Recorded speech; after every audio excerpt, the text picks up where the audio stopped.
Hello, my name is Eric Johnson. My research involves identifying students with behavioral problems and what types of services we can create to better address these problems. Some of my research questions include what are some common behavioral problems in the school systems and what are some of the causes to these problems. My research is truly interdisciplinary in nature because it involves three disciplines. Those disciplines include sociology, psychology, and political science.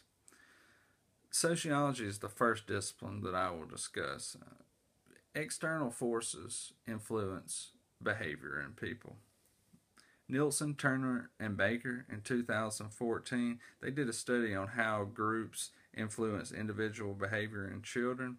They used descriptive norms and injunctive norms to do this study. Descriptive norms are actions most taken by a group, and injunctive norms are the actions that are expected to be taken.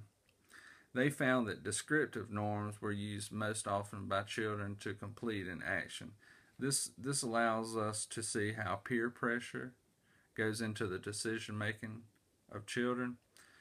Okay, in a descriptive norm, it's the action that you see most often is the action that is taken because those children believe that action is acceptable. One of the common problems in the school system today, behaviorally speaking, is gang activity. I talked to other law enforcement officers and teachers, and they all say that gang activity is on the rise in the school systems. And this gang activity is becoming blatant. And the blatancy of this gang activity allows me to see how gang members think it is acceptable to do this. And the more acceptable the behavior comes, the higher the frequency of gang activity is going to become in the schools. Swan in 2010 demonstrated that gang members are more likely to engage in risky behavior, like far as drug use, some petty crime, and things of that nature as a child. Of course, this might increase to more violent crime as that child becomes an adult. Sociology also helps in identifying students with behavioral problems by examining the family. Huffman in 2013 details how family disruptions can negatively affect the cognitive development of a child. And we're talking things like divorce, domestic violence. I mean, the child is seeing this in their home, and even if this does not influence them to be more likely to engage in that behavior as an adult, it still can affect their school life. This leads me into psychology. Psychology is the second discipline that I use to conduct my research. Psychology examines how external forces can influence the internal actions of a child. We all have heard of Piaget's cognitive development theory, which has four stages. The first stage is the sensory motor. The child learns by using senses to do things. This happens at 0 to 2 years old. Then you have the pre-operational. The child uses language and symbols to learn. Then you go into concrete operations. The child begins to be able to learn through cause and effect. Then you have the formal operation stage, which usually happens after 12 years of age. The child begins to have abstract thinking. And any time in a child's life, a physical or an emotional trauma can stunt one of these cognitive developments. This is what I was talking about, like a divorce or domestic violence in the home. This could cause a child to get stuck in one of the earlier stages at a later age in life. And Genji in 2014 claims that 22% of U.S. children have some sort of emotional or behavioral psychiatric condition. An example would be something like depression.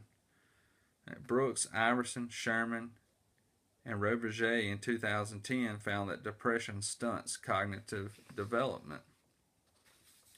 The final discipline that I use to conduct my research is political science. I often tell people that politics affect every aspect of your life.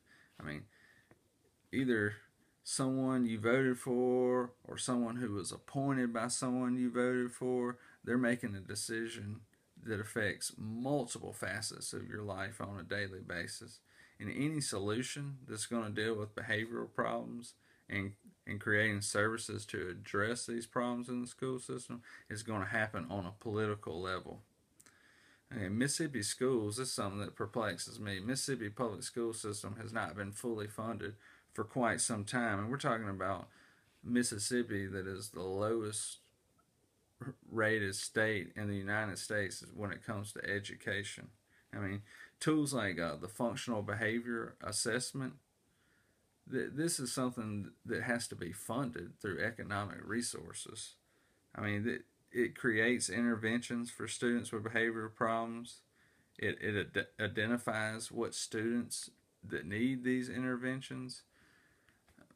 I mean, any solution to this problem is definitely going to come through the political science aspect.